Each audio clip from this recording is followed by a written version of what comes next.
자를 인도해 오라. 산에서 방황하는 자들 주 앞으로.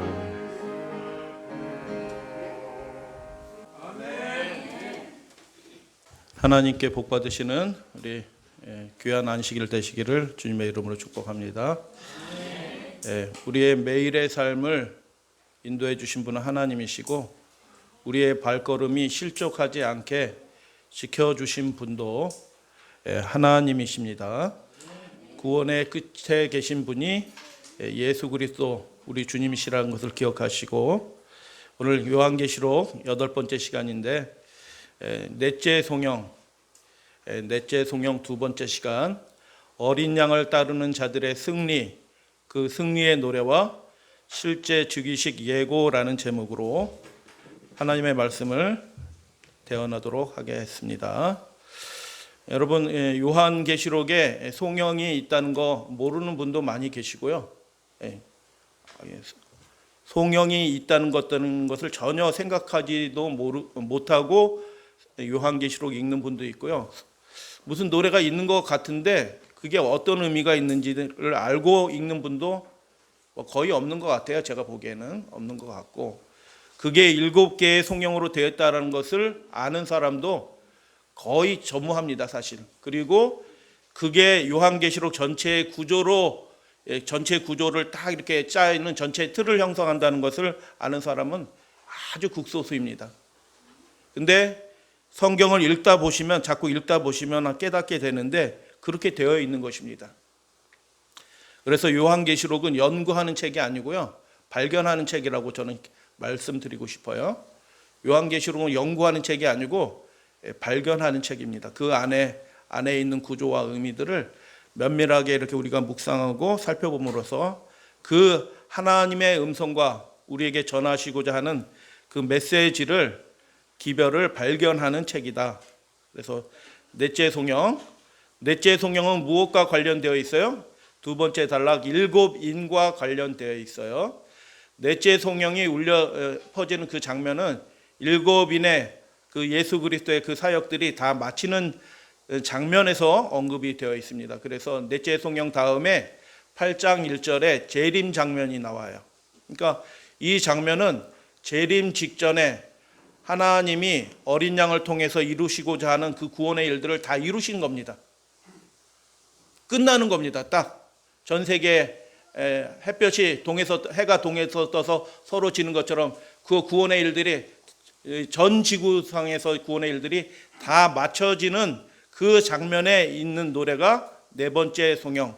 그래서 구원하심이 보좌에 앉으신 하나님과 어린 양에게 있도다라고 이야기해요.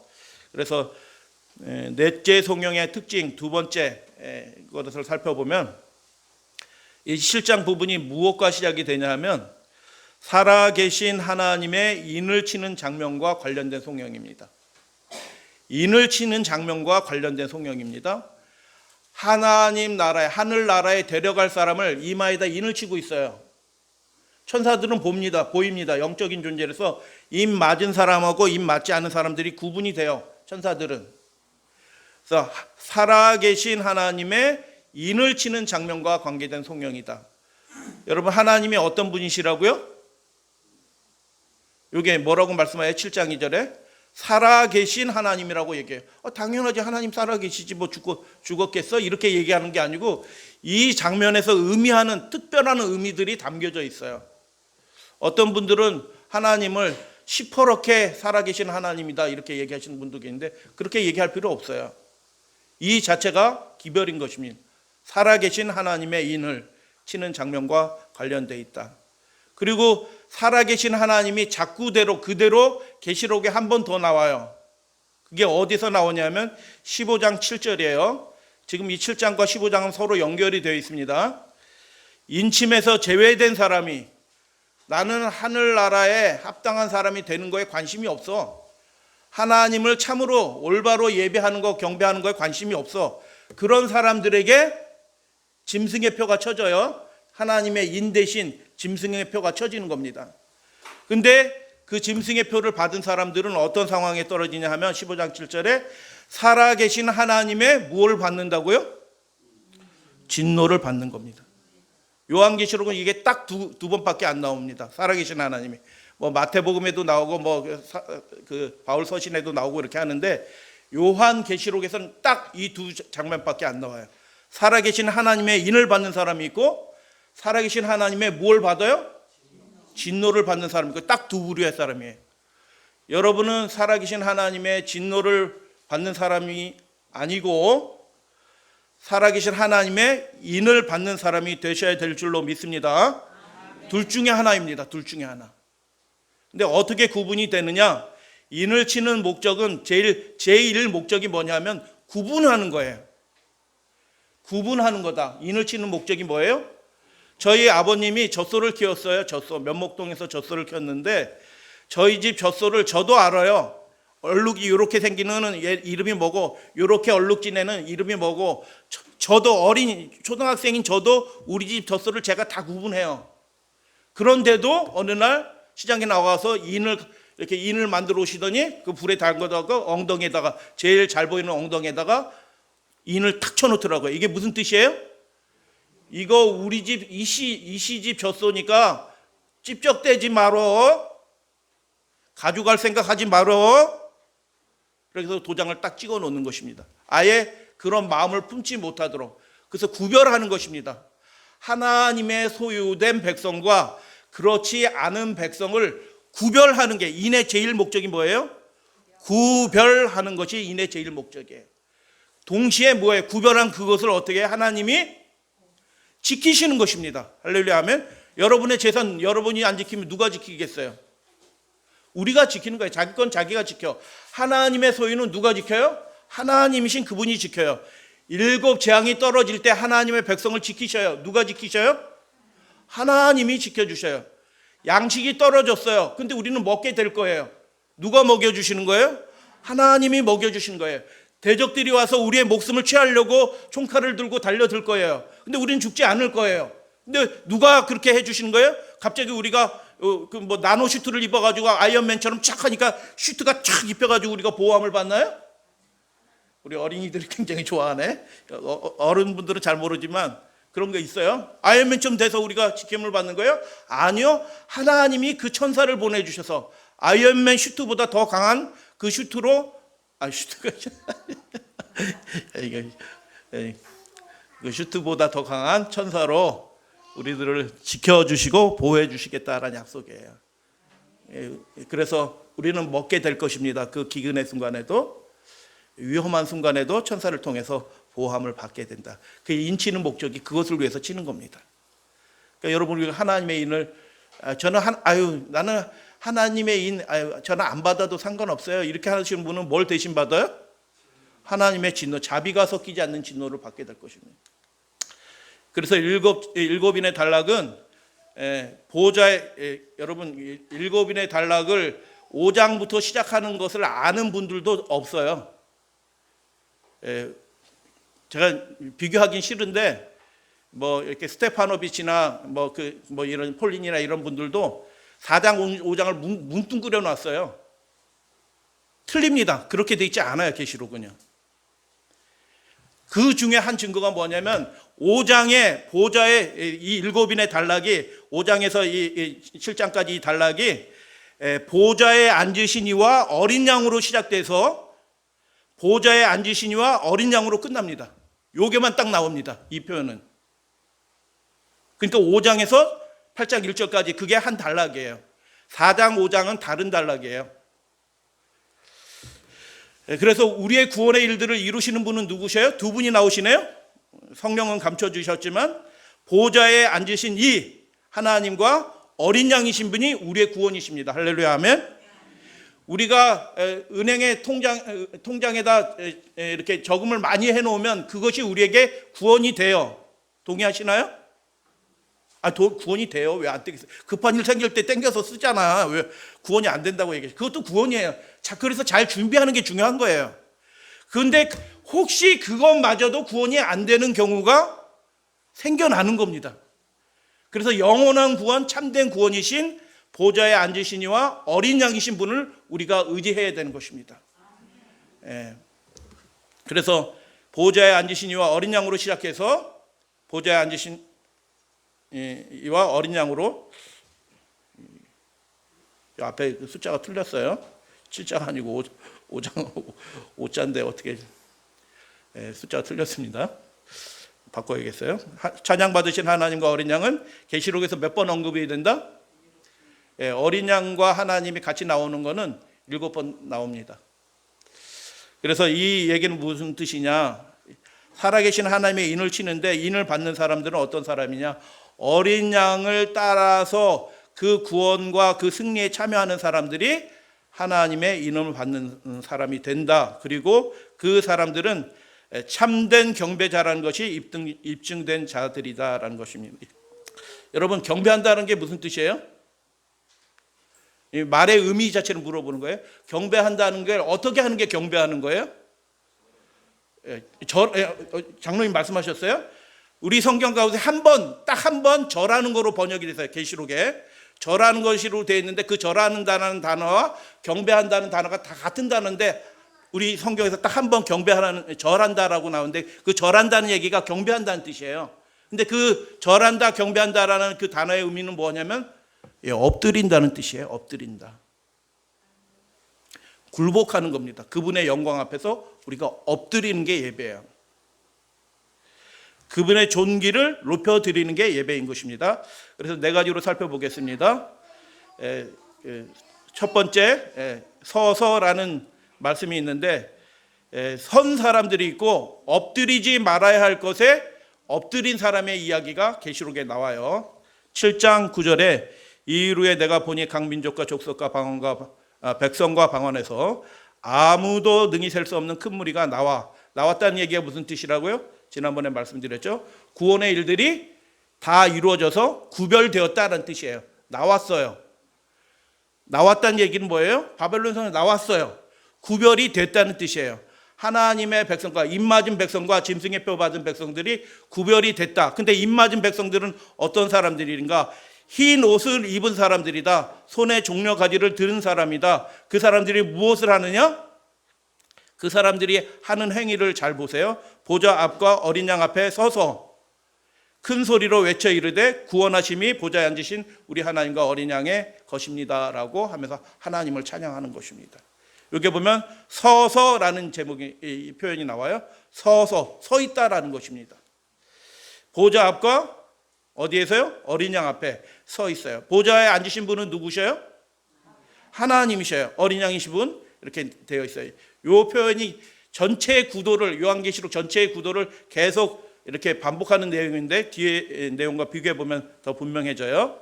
7장 9절에 그들이 보좌 앞과 어린 양 앞에 서서라고 얘기했는데 15장 2절 앞에 다 같이 봉독합니다. 짐승과 시작.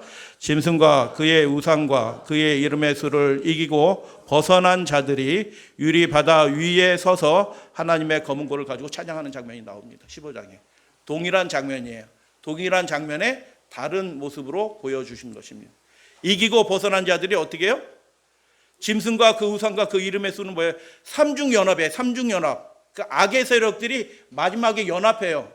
그래서 하나님의 계명을 지키고 온전한 예배를 드리는 그 일을 회방하고 막습니다. 근데 막으니까 어떻게 해요? 국가가 예배 드리지 말라요 하니까 어떻게 해요? 예배 안 드리고 그냥 각자 집에서 이렇게 하는 분들은 하나님의 인을 받을 가망성이 점점 떨어집니다. 그 순간에 뭐라고 외쳐야 돼요? 셋째 천사의 기별을 외쳐야 되는 겁니다. 그렇게 하면 안 됩니다. 우리는 하나님께 온전한 예배를 드려야 되고 안식일을 지켜서 거룩하게 해야 하는 책임이 모든 성도들에게 다 있습니다라고 외치는 순간 뭐가 돼요? 반체제 인사가 되는 겁니다. 반체제 인사가 되는 거예요. 그때 우리가 숨어서 도망가는 때가 아니고요. 그런 일들이 내릴 때 그렇게 하면 안 됩니다라고 큰 소리로 외쳐야 되는 상황이 그때인 것입니다. 그러니까 목숨 걸고 외치는 거라. 국가가 시키는 대로 다 따라하시는 분들은 짐승의 표 받습니다. 제 얘기가 아니고요. 성경에 예수님이 직접 그렇게 보여주셨어요. 그때는 뭐 해야 됐냐면 자신의 전존재를 걸고 모든 교인들을 향하여 그렇게 하면 안 됩니다. 안식일을 성소해야 됩니다. 하나님께 올바른 예배를 드려야 됩니다라고 외치는 거예요. 그렇게 되면 국가가 뭐라고 생각해요? 저 사람 반체제 인사 잡아들여라. 이렇게 하는 일들이 벌어지게 되는 겁니다. 사형시켜라. 어떤 나라에서는 그런 일들이 벌어질 겁니다. 사형시켜라 하는 일들이 벌어질 거예요. 근데 그것을 알면서도, 그런 법조문이 강제조항에 있는 걸 알면서도 그들이 외치는 것입니다. 그 외친 그들이 어떻게 될까요? 15장에서 보여주는데, 그들이 짐승과 그 국가예요. 그의 우상과. 여러분 자녀들 지금 어디가 있어요? 우리 자녀들이 이 무리에 속할 수 있도록 말씀해 줘야 되는 거예요. 그냥 교회 다니고 예수님을 시인하는 곳으로 천국에 가지 않아요. 준비된 사람이 천국에 가는 것입니다. 보좌 앞에 서는 것입니다. 짐승과 그의 우상과 그의 이름의 수 삼중연합을 피할 길이 없어요. 내 존재가 여기서 끝나는 것처럼 보여요. 그런데 외치는 겁니다. 그 외치는 그들에게 성령이 주어집니다. 늦은 배 성령이. 그리고 그 능력으로 어떻게 해요? 이기고, 그 마귀의 삼중연합을 이기고 벗어난 자들이 하나님의 보좌 앞에 서서, 유리바다 위에 서서 하나님을 종려가지를 들고 검은 거를 가지고 하나님을 찬양하는 것입니다. 할렐루야, 아멘. 여러분 미리미리 결심을 하셔야 돼요. 미리미리 결심하셔야 돼요.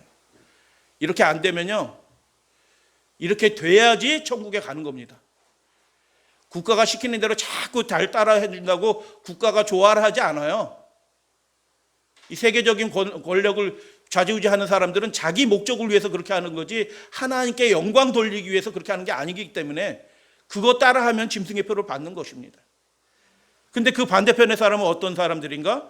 6장 16절 다 같이 읽겠습니다. 시작. 보좌에 앉으신 이의 얼굴에서와 그 어린 양의 진노에서 우리를 가리라. 그들의 진노의 큰 날이 이르렀으니 누가 능히 뭐 하리요? 서리요. 누가 능히 서리요라고 하는데 6장에서 7장에서 뭐가 보여요? 하나님의 보좌 앞에 선 사람을 보여주시는 겁니다. 믿음으로 설 수 있는 것입니다. 동의하시면 아멘. 용에게 경배하여, 다 같이 읽겠습니다. 시작. 용에게 경배하여 짐승에게 경배하여 이르되 누가 이 짐승과 같으랴? 누가 능히 이와 더불어 싸우리요 하면서 짐승에게 굴복하는, 여기 경배한다는 말이 무슨 뜻이라고요? 절하고 엎드린다는 뜻이에요. 기본적인 의미는 엎드린다는 뜻이에요. 엎드린다는 뜻이 무슨 뜻이에요? 이 국가의 권세에 그냥 순종하고 따라한다는 뜻이에요. 그렇게 되면 하나님의 백성의 자격을 상실하는 겁니다. 절하면 그 짐승의 명령과 조례와 행정 규칙과 많은 것들, 각양 신기한 방법으로 그런 것들을 만들어서 강제하게 될 때, 지금도 반강제입니다 사실은. 근데 그렇게 할 때 그것에 타협하고 그냥 거기에 그 국가 법령에 굴복하는 사람들은 짐승의 표를 받게 되고 하나님의 나라에, 그 영원한 나라, 영광의 왕국에 들어가지 못하는 것입니다. 여기에 보면 경배를 받는 13장에 보니까 경배를 받는 두 대상이 있네요. 두 대상이 어디예요? 첫 번째 용이 있고, 두 번째 뭐예요? 짐승이 있어요. 근데 우리는 그 7장에서 누구에게 경배해요? 보좌에 앉으신 하나님과 어린 양에게 경배해요. 그런데 여기서 이 사람들, 짐승의 표를 받은 사람들은 누구에게 경배해요? 용에게 경배하고 또 어떻게 해요? 짐승에게 경배해요. 보좌에 앉으시는 누구예요? 하나님에게 경배를 마땅히 드려야 되는데 그분께 굴복하는 대신 누구에게 굴복해요? 용에게 굴복한 겁니다. 어린 양에게 굴복해야 되는데 누구에게 굴복해요? 국가 명령만 따르는 게 그게 잘하는 것처럼, 그 매스미디어에, 인터넷 신문에, 방송에 매일 똑같은 얘기가 나오잖아요. 국가 명령을 따르는 것이 마땅히 되는 것처럼 그렇게 얘기하잖아요. 교회에 안 가는 게 당연한 것처럼 그렇게 선전하잖아요. 그 누가 선전하는 거예요? 천사가 얘기하는 거예요? 하나님이 말씀하신 거예요? 절대로 그렇지 않습니다. 그거 해가지고 아유 교회 가면 안 돼, 교회 가면 안 돼, 교회 가면 안 돼. 천국에도 못 가요.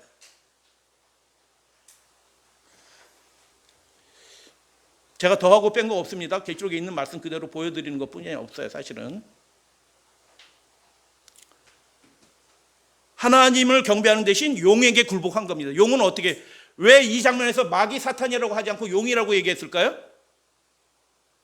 용은 뱀이잖아요. 뱀. 미혹하는 겁니다. 미혹. 그럴듯한 얘기로 속이는 거예요. 그러니까 미혹당해서 짐승계표를 받든지 아니면 그 짐승은 뭐예요? 강제해요. 누구든지 다 죽이게 하더라. 미혹 속아서 짐승계표를 받든지 타협해서 강제해가지고 타협해서 짐승계 받든지 결국 짐승계표 받는다는 거예요. 어떤 사람들이 하나님 앞에 엎드리는 것이 최선의 삶의 목적 이유가 아닌 사람들은 미혹당해서 속아서 넘어가든지 강제받아서 넘어가든지 넘어간다는 뜻이에요.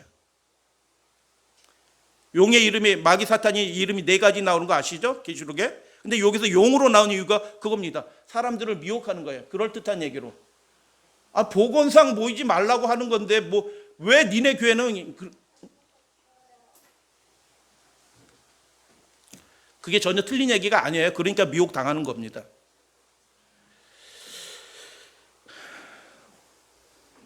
그래서 잠깐 살펴보겠습니다. 그 흰 옷을 입은 성도 누구인가? 다 같이 잠깐 배에다 힘을 주고 큰 소리로 외쳤더니 입술이 좀 말랐어요. 그러니까 우리 성도님들이 큰 목소리 좀 대신 한번 읽어주시면 감사하겠습니다. 전능하신 시작. 전능하신 하나님의 통치를 받아들인 자, 즉 어린 양을 따라 눈과 그 우상과 그 이름의 수를 이기고 벗어난 자들이 그 보좌 앞에 나와서 승리의 노래를 부르는 겁니다. 하나님이 통치하시는 걸 믿어야 돼요. 우리를 구원하실 것을 믿으셔야 돼요. 어린 양을 따라가서 순교자의 길처럼은 보이지만 그 길이 사는 길이에요. 어린 양이 죽임을 당하잖아요. 어린 양의 이미지는 죽임을 당하는 거예요. 근데 죽임을 당하고 이기는 거예요. 그러니까 순교자의 길처럼 가는 것처럼 보이는데 그 길이 사는 길이에요. 짐승과 그 우상과 그 이름의 수로 이기는 유일한 방법이에요. 하나님의 통치를 믿으셔야 됩니다. 믿으시게 되길 바랍니다. 어린 양을 따라서 죽음의 길처럼 보이는 그 길을 가는데 사실은 그 길이 사는 길이라 유일한 길인 것입니다. 구원의 좁은 길입니다. 흰옷을 거저 입혀주시지는 않아요. 그 믿음의 증거가 흰옷입니다. 두 번째 같이 읽어요. 시작. 하나님의 계명을 지킨 자, 즉 예수 믿음을 지킨 자. 제 2가지를 반복하는 게 보좌에 앉으신 이와 어린 양께 경배하여 구원이 보좌에 앉으신 이와 어린 양께 있도다 한 노래하는 그 2가지 핵심. 용과 짐승이 아니라 보좌에 앉으신 이와 어린 양에 초점을 맞추는 거예요. 계시록 경제가 그렇게 돼 있어요. 하나님과 관련돼서 뭐예요? 하나님의 계명을 지키는 겁니다. 그 어린 양과 관계돼서 뭘 지키는 거예요? 예수 믿음을 지키는 거예요. 계시록 14장 12절. 장절은 다 기록하지 않았습니다. 전체를 그냥 요약해. 거기에만 나온 게 아니라 19장에도 나오고 다른 데도 나오기 때문에 장절을 다 기록하지는 않았어요. 하나님의 계명을 감사합니다. 세 번째 다 같이 읽겠습니다. 시작. 외에는 그 어떤 것에도 굴복하지 않습니다. 하나님의 계명을 범하도록 그렇게 강제하는 그 일에 굴복하지 않아요. 우리는. 그래서 도시 생활이 불가능하게 될 때가 옵니다. 그렇기 때문에 하나님의 계명을 지키고 예수 믿음을 지키는 사람들만 그 도시를 벗어나게 되는 것입니다. 왜요? 믿음을 가지고 도시 생활이 불가능해지는 때가 와요. 그래서 누가 가라고 하지 않아도 알아서들 다 동시에 떠납니다. 믿음 준비된 사람들은. 근데 믿음이 준비되지 않은 사람들은 어떻게 할까요? 여전히 남아서 안식일 날 또는 다른 날 예배를 드리게 될 것입니다. 여러분, 우리는 용과 짐승에게 굴복하지 않는 사람들입니다. 마지막 네 번째 단락, 용과 시작. 용과 짐승에게 굴복하지 않은 자,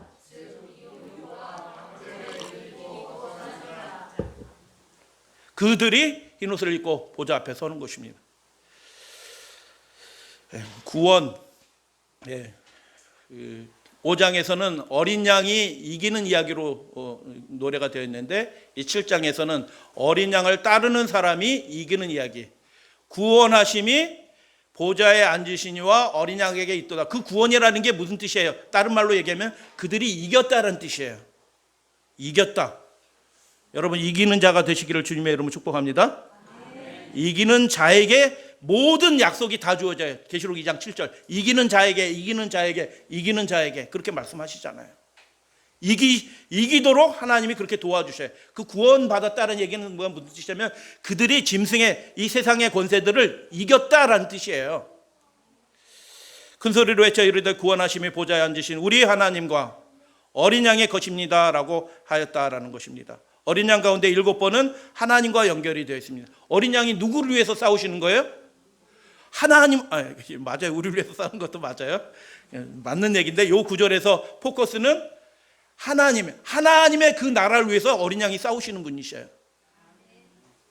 그래서 어린 양이 하나님과 연결돼서 7번 딱 이렇게 나오는데 지금 우리가 배우는 4번째 성경에 그 이야기가 나오는 것입니다. 그 중에 하나, 하나님의 창조물에 대한 온전한 통치가 회복이 됩니다. 만유를 다시 회복하는, 만유를 통일하시기 원하시는 그 하나님의 온전한 통치가 회복되는데 누구에 의해서 회복이 돼요? 어린 양이신 그분의 온전한 승리에 의해서 회복이 된 것입니다. 할렐루야, 아멘. 어린 양이신 그분의 온전하신 그 승리, 정복, 그 이김은 누구를 통해서 완성이 돼요? 교회를, 그분의 성도를 통해서 완성이 되는 것입니다. 우리를 통해서 완성이 된다라고 그렇게 보여주시는 장면이 4번째 성경이에요. 그러니까 여러분, 그 최종적 어린 양의 승리의 최종 결정판이 뭐예요? 성도들이, 그 연약한 성도들이, 여러분 집에다가 뭐 대포 같은 거 숨겨 놓으셨어요? 기관단 통증 좀 준비해 놓으셨나요? 마지막 시대 싸우려고 하면 그런 거 하나도 없어요. 육신의 눈으로는 연약해 보여요. 아무 준비도 안 된 것처럼 보여요. 그러나 이 세상의 권세, 공중의 권세 잡은 자를 이기는 것입니다. 할렐루야, 아멘. 이기게 해주시는 분이 어린 양입니다. 그래서 완전한 승리를 하게 해주심으로 하나님의 온전한 통치를 승인하는, 인정하는, 회복되도록 하는 그 일들이 최종적으로 누구를 통해서 이루어지냐면 여러분들 성도들을 통해서 이루어진다라는 얘기입니다. 그 구원이라는 얘기가. 그래서 어린 양을 통한 하나님의 통치 회복이 있게 한 것은 무엇인가 잠깐 살펴볼게요. 그것 중에 하나가 7가지의 것을 하나님께 돌리는데 그 중에 하나가 지혜다라는 것입니다. 여러분 지혜가 뭐예요? 네, 감사합니다. 세상적인 개념의 그 지혜는 잘못 이해된 개념이에요. 계시록에서 지혜는, 그리고 성경 전체에서 지혜는 사람들을 구원하시는 하나님의 능력을 지혜라고 얘기하고 그분의 계획을 지혜라고 얘기합니다. 살리는 게 지혜예요. 살리는 게. 지혜가 없으면 살아요? 못 살아요? 못 살아요. 죽는 겁니다. 여러분 지혜 있어요? 없어요? 우리 자신에겐 지혜가 없어요. 지혜는 받는 겁니다. 그럼 지혜를 주시는 분이 누구셔요? 하나님이셔요. 무엇과 함께 주실까요? 그분의 계명과 함께 주십니다. 계명을 받기를 거절한 사람은 지혜도 잃어버려요. 그러니까 하나님의 계명이 생명입니다. 예수님이 말씀하셨잖아요. 요한복음 12장 50절에서 나는 하나님의 계명이 영생인 줄 아노라. 예수님이 그렇게 말씀해 주셨잖아요. 그 영생이 뭐예요? 살리는 거잖아요. 그래서 계명을 받는 그 사람에게 지혜가 주어져요. 깨달음이 주어진다는 거예요. 아, 이렇게 하면 안 되네. 하나님께 올바로 예배 드려야 되네. 하나님께만 굴복해야 되네. 라는 그 깨달음이 어떤 사람에게만 와요? 그 계명을 받은 사람들에게만 오는 겁니다. 계명을 거절한 사람들은 그 지혜가 안 주어져요. 지혜가 안 주어지면 그 결과가 뭐예요? 다 짐승의 표 받는 겁니다. 목사, 장로 뭐 할 것 없이 아무리 큰 교회 당회장이라고 할지라도 다 짐승의 표 받는 이유가 뭐예요? 그들이 하나님의 명령, 계명을 버렸기 때문에 지혜도 함께 버린 것입니다. 살지 못하게 되는 것입니다. 성경에서 전체에서 계시록에서 특별히 지혜는 살리는 길이에요. 사는 길입니다. 그래서 지난 시간에 잠깐 한번 말씀을 드렸어요. 이 7가지 것들과 중에서 3번, 4번 지혜와 감사를 하나님께 드리는데 왜 하필 이 장면에서 구원이 완성이 되는 이 장면에서 지혜를 하나님께 지혜가 있습니다라고 그렇게 찬양하는 장면으로 나타나는가? 왜 지혜를 얘기하는가? 구원의 길을 하나님은 어떻게 하셨다고요? 간신히 이루시는 게 아니고 이 마지막 시대에 하나님의 백성 성도들의 승리가 간신히 이루어지는 게 아니고 아주 쉽게 이루어집니다. 간단하게 이루어집니다. 중요한 건 뭐예요? 그 성도들의 확고한 믿음인 것입니다. 그 믿음만 있으면 하나님은 당신의 백성을 구원하는 일을 아주 쉽게 해요. 신기하게 해요. 그러니까 지혜인 것입니다. 살려내시는 겁니다. 살아계신 하나님이 그 인을 받은 백성들을 살려내셔요. 보호하셔요. 지켜주셔요. 아멘 하셔도 되는데. 그 살아계신 하나님이 그 인 맞은 백성들을 살려내셔요. 구원하셔요. 지켜내셔요. 쉽게 하십니다. 그래서 지혜인 겁니다. 기가 막힌 방법으로 하나님이 다 해내십니다.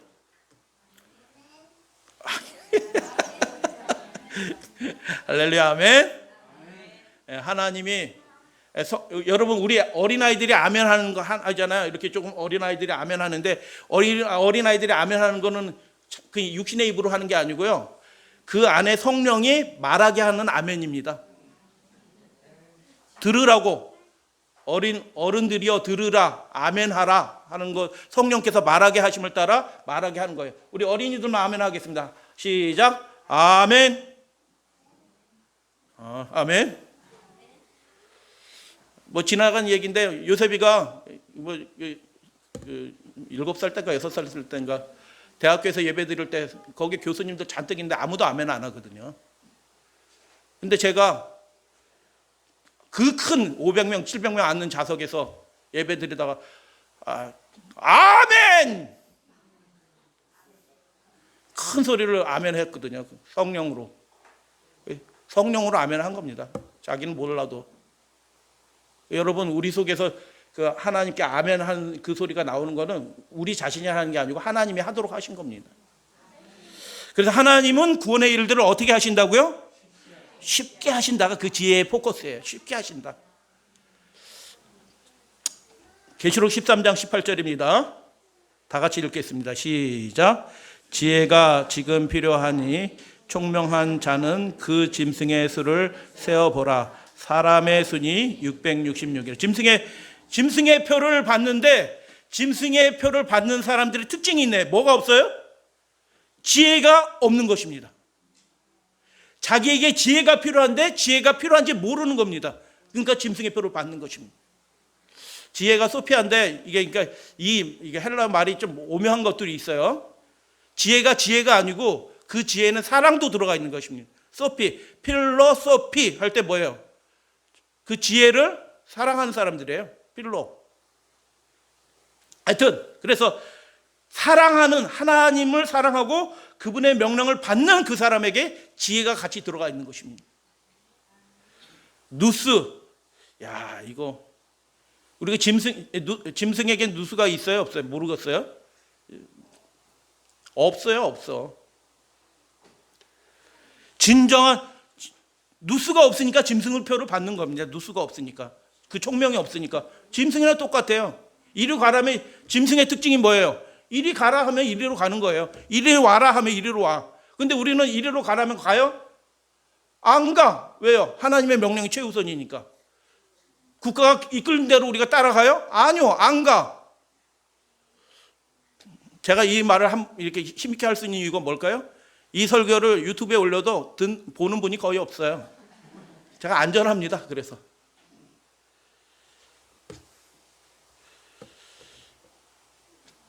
누수가 없으니까 끌려가는 겁니다. 총명이 없는 것입니다. 왜 총명이 없어요?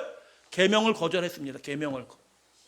하나님의 명령을 10계명을 거절하면요, 누수도 없고요, 소피도 없어지고 다 없어지는 것입니다. 그래서 짐승의 표를 받는 거예요. 이 말은 무슨 뜻이에요? 모든 사람에게 하나님이 하나님을 선택하고 영생을 사는 길을 선택할 기회를 주신다는 겁니다. 깨닫도록 도와주신다는 겁니다. 그것을 완고하게 거절한 사람들은 짐승의 표를 받는 것입니다. 지혜로운 자는, 그래서 정리하면, 어린 양이 어디로 인도하든지 따라가는 자들입니다. 어디로? 기와 여초 향기 속으로 인도해 주면 아멘인데, 하나님 왜 이렇게 힘든 길로 저를 자꾸 인도해 주시나요? 뭐 시험 한 번 보면 딱 달라붙고, 연봉도 다른 사람 2배 받고 막 이렇게 팡팡팡팡 터지면은 할렐루야 하면서 살 텐데, 예수님이 왜 이렇게 힘들게 저를 인도해 주셔요? 라고 생각되는 길을 갈 수도 있어요. 그러나 예수님을 따라가는 길이면 그 길이 좋은 길이에요. 어린 양을 따르기 때문에 환난을 지나, 여러분, 환난을 통과하는 사람들은 어떤 사람들이에요?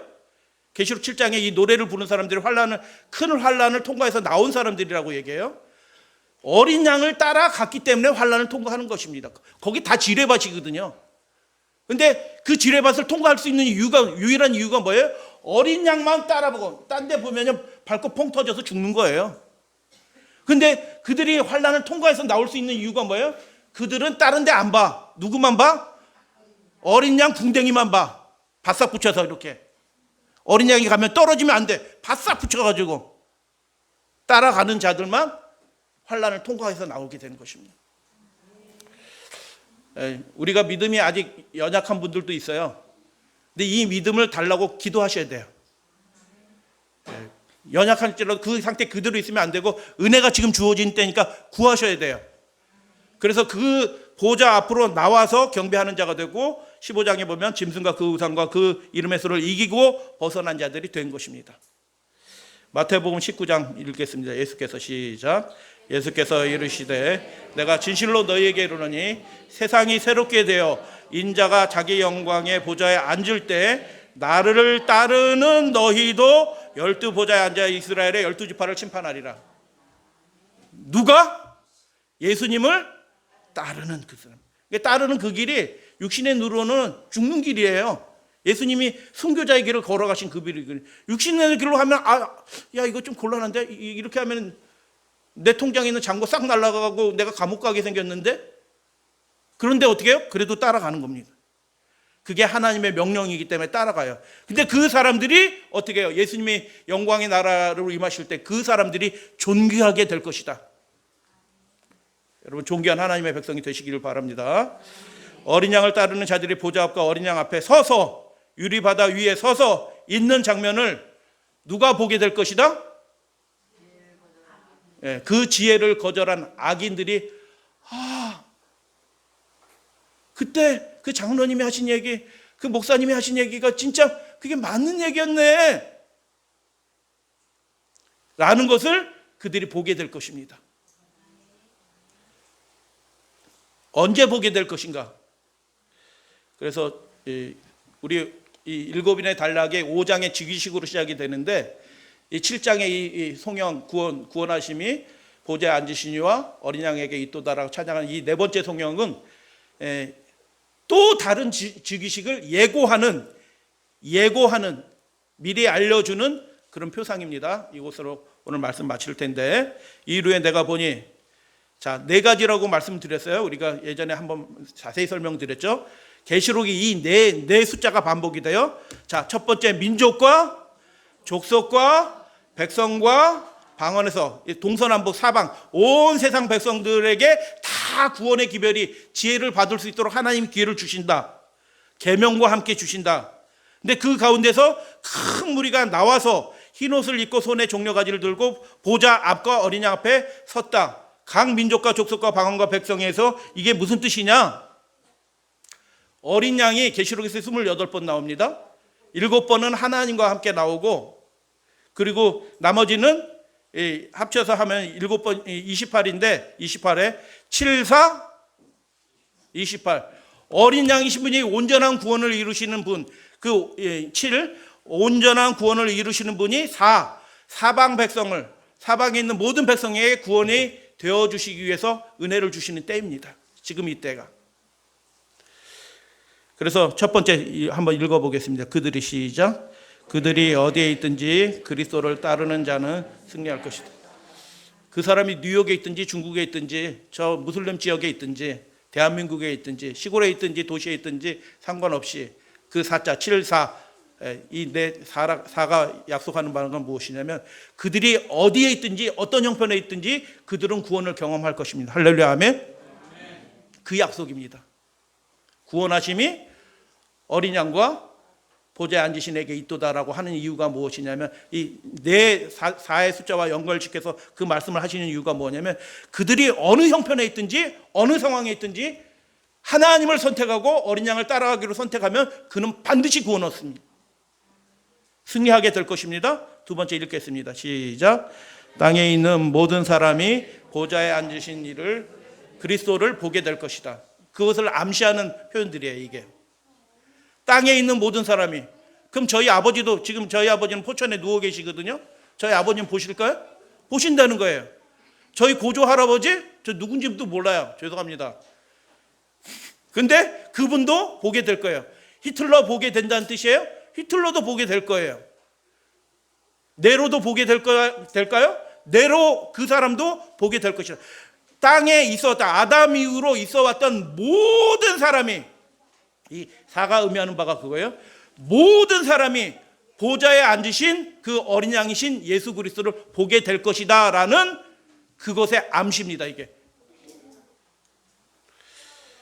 그래서 7장을 일곱인을 시작되는 장면 5장에서는 하늘 즉위식의 장면이 보였어요. 요한만 봤어요.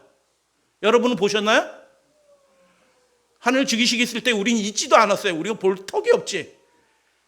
그런데 나중에 혹시 재방송하는 거 보신 분은 없으시나요? 보시면 축복입니다. 보지 말라는 얘기는 아니에요. 재방송으로 해도 보시면 은혜가 될 거예요. 근데 안 보셔도 상관없어요. 대표자가 봐서 기록을 해놨으니까. 하늘 죽이신 장면은 감춰졌어요. 하늘 거민들과 천사들 앞에서 진행된 거기 때문에 우리의 눈에는 가려졌어. 믿음의 눈으로만 보는 거예요.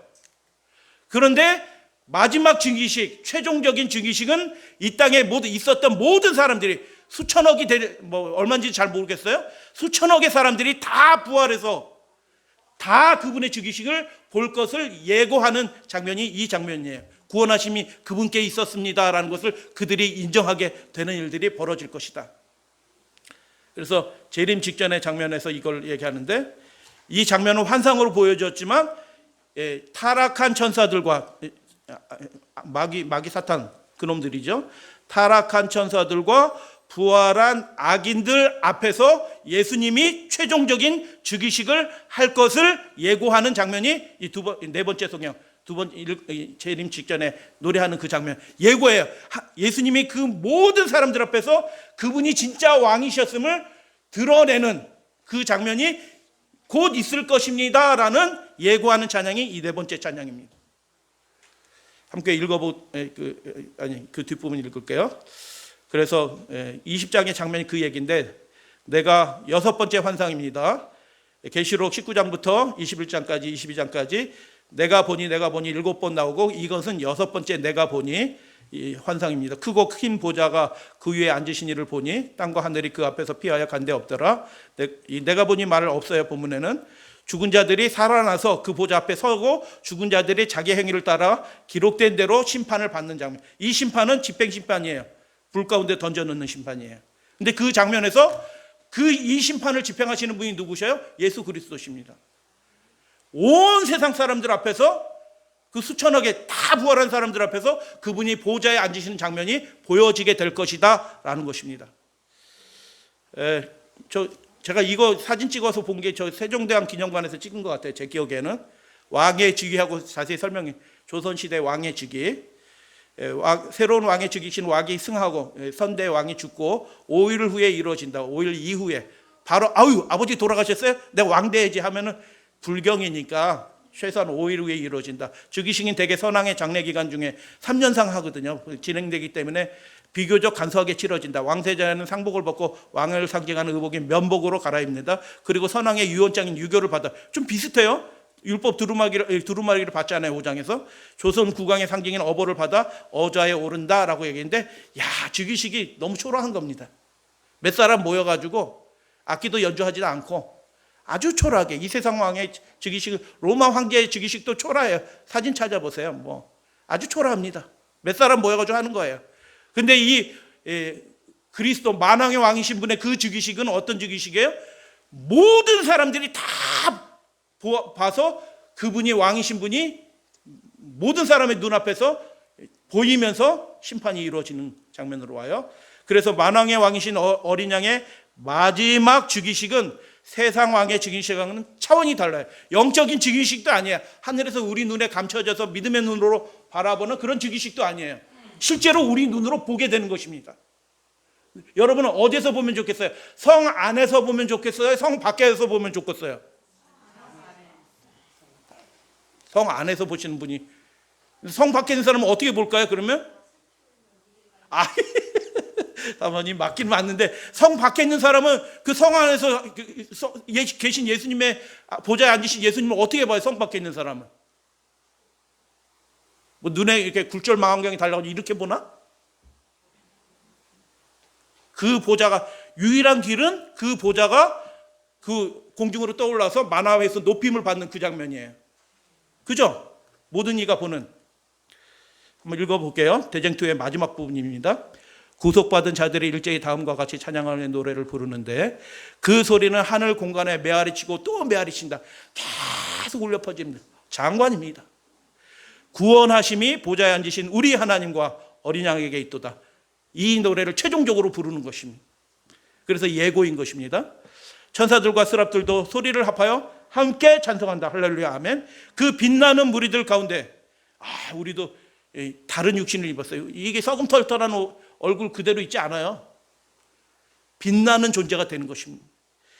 마치 자기 자신의 능력과 선행으로 승리한 것처럼 구원을 자기 공로로 내가 그때 얼마나 고생했는 줄 알아? 이렇게 얘기하는 사람이 있다 없다?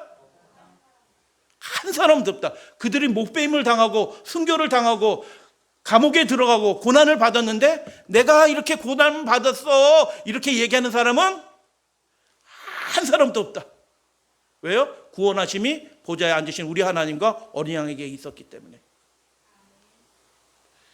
그들이 어떠한 일을 하고 어떠한 고난을 받았는지에 대해서는 한마디도 말하지 않고 오직 무엇만 얘기해요? 보좌에 앉으신 그 하나님이 하신 일과 어린 양이 하신 그 일들만 노래하는 것입니다. 우리 사랑하신 믿음의 가족도 그렇게 하시게 되길 바랍니다. 지금도 그렇게 하셔야 돼요. 우리가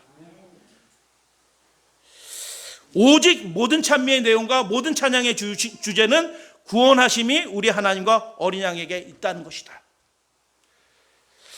하나님의 아들의 마지막 대관식은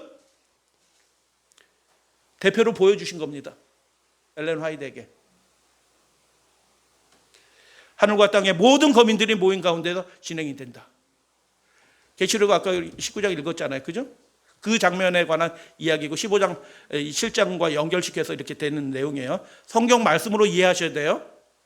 이제 만왕의 왕께서는 최고의 위엄과 권세를 가지고 당신의 정부에 반역한 자들에게 선고를 내리시고 하나님의 율법을 범하고 율법의 핵심입니다.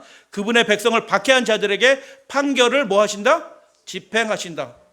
내가 크고 흰 보좌와 그 위에 앉으신 자를 보니 다 보는 겁니다. 근데 어떻게 봤냐? 여기 생략을 해놨는데 그 보좌가 예루살렘 중심에 있는 그 예수 그리스도의 보좌가 공중으로 올라간다는 겁니다. 다 올라가서 성 안에 있는 자들도 높임을 받고 하나님이 높이시는 거죠. 성 밖에 있는 사람도 그걸 보는 겁니다. 예수님이 보좌에 앉으신 그 장면을. 그리고 그분이 모든 사람들 앞에서 다 심판을 하고 밖에 있는 그들을 불러서 소멸하는 일들을 진행하시는 겁니다. 이 위엄 그리고 이 영광스러운 이 자리에 우리는 믿음의 가족들은 성 안에 있는 사람이 되셔야 되는 겁니다. 하늘이 그 앞에서 펴야 간데 없더라. 또 내가 보니 죽은 자들이 물론대소하고, 물론대소가 무슨 뜻이에요? 큰 자나 작은 자나 할 것 없이. 여러분 큰 자가 좋아요? 작은 자가 좋아요? 그거 하나도 중요해. 왕이 좋아요? 종이 좋아요? 왕이 좋은 것처럼 보이지. 근데 그게 하나도 중요한 게 아니에요. 하나님 앞에 서게 될 때는. 진짜 참된 믿음을 가지고 하나님만 경배하는 그 참된 사람이었다는 그것들이 입증된 그 믿음이 중요한 거죠. 크고 작고 하는 거는 하나도 중요하지 않아요. 여러분 결혼하실 때 여러분의 자녀이 결혼할 때 자녀들의 배우자가 연봉 한 5천만 원은 돼야 되죠. 그죠? 아무도 대답 안 하시네. 결혼시키실 분이 없나 보다. 여러분의 며느리를 삼든지 사위를 삼든지 연봉 한 5천 원 최소 넘어야 되잖아요. 그죠? 대답도 안 하셔. 그게 하나도 중요한 게 아니다. 안식일 잘 지키고 자기를 어떻게 하든 열심히 하려고 하면 그게 최고의 남편이고 최고의 신부감입니다. 할렐루야 아멘. 물론 대소하고 그 크고 작고 하는 건 하나도 하나님 앞에 중요한 게 아니에요. 하나님 앞에 충성을 다하는 믿음을 가졌느냐, 그게 진짜 복 있는 사람의 모습인 겁니다. 그 보좌 앞에 섰는데 죽은 자들이 자기 행위를 따라 책에 기록된 대로 심판을 받는다. 집행 심판을 받는 것입니다. 너무 늦은 겁니다. 예수님 말씀대로 했어야 되는구나. 그 믿음의 좁은 길을 가였어야 되는구나.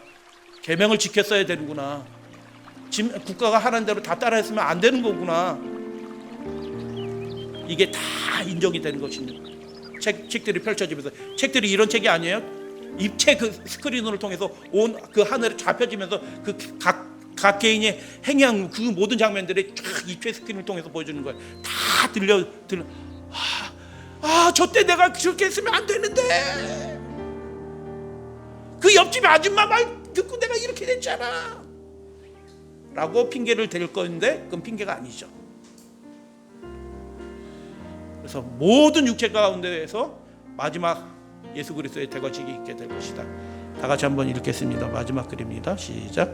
새 예루살렘 성 안에 있는 성도들과 부활한 악인들이 보는 앞에서, 즉 지금까지 있었던 모든 인류 앞에서, 그리고 하나님 편에 남아있는 천사들과 악인들과 함께 있는 타락한 천사들 앞에서, 즉 모든 천사들 앞에서 어린 양의 최종적인 대관식이 이루어진다.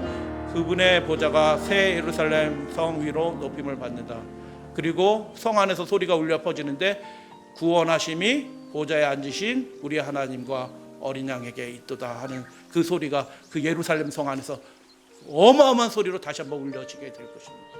밖에 있는 사람은 그걸 인정하고 그 가운데서 소멸하게 되는 것입니다. 여러분, 세상 권세에 엎드리지 마십시오. 조금 이익 보려고 타협하지 마십시오. 꼭 이 계명이 아닌데도 자기 욕심 때문에 미혹에 떨어지는 분들이 많아요. 용의 손에 떨어진다. 우리 굴복하지 않으셔야 됩니다.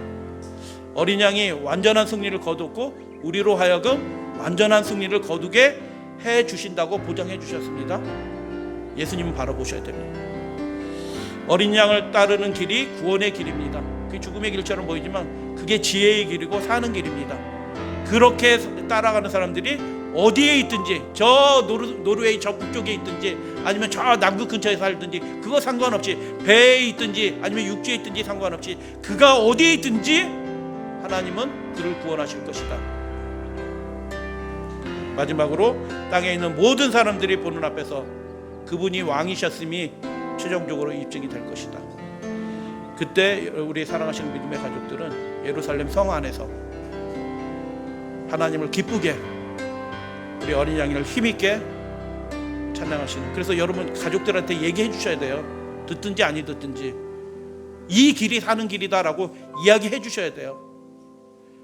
그리고 우리도 그 믿음을 갖자, 회복하자, 주시도록 구하자라고 해서 구하시는, 그래서 기쁨의 구원의 노래를 그 천년 후에, 예수님 오신 후에 그 천년 후에 있을 이 장엄한 자리에 성 안에서 힘있게 노래하시는 여러분들 되시기를 축복하면서 말씀을 마칩니다.